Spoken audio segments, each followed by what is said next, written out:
Asalamu Alaikum. I will cook salmon roasted with artichoke and spinach.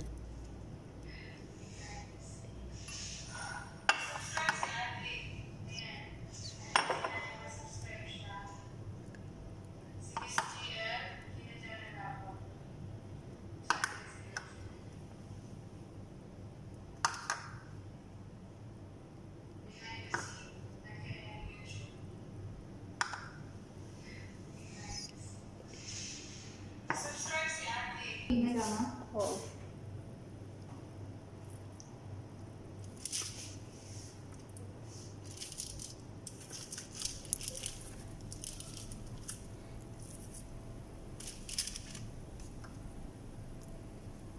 Now sprinkle with little amount of olive oil, just a little amount, para lalo siyang sumarap pag nilagay natin siya sa oven.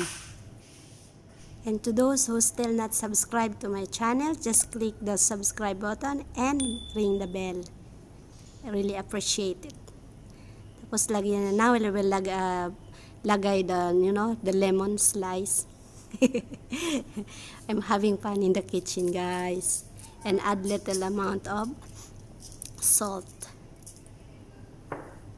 to taste. And now black pepper.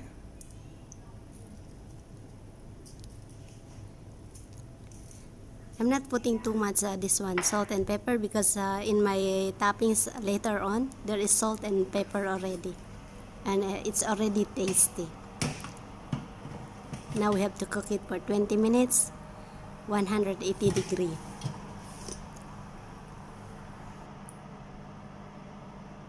Yes, this is the part which is I really love to do.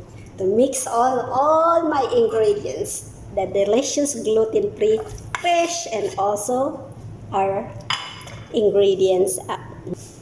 And next, I'm going to add the Greek yogurt.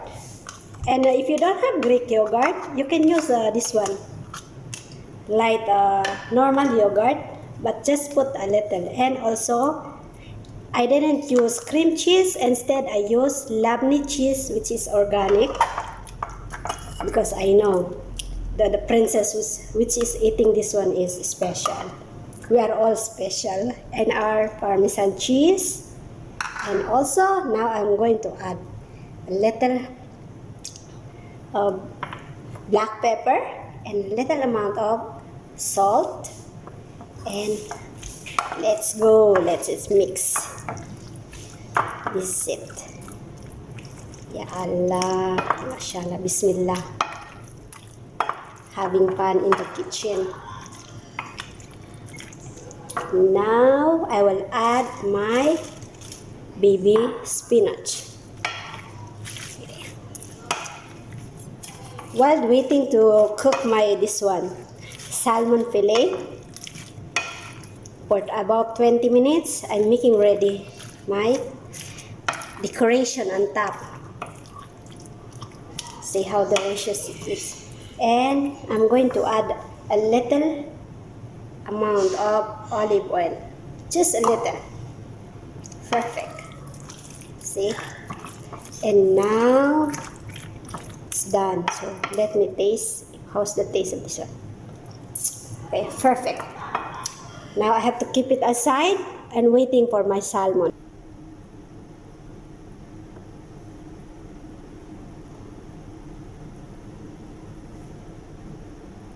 Yes, this is it. It's ready. Now I have to put the decoration on top. Not decoration. The artichoke and spinach together with cheese.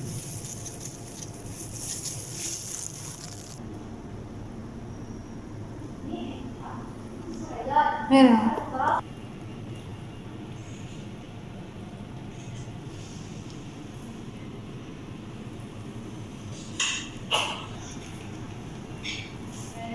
Gina,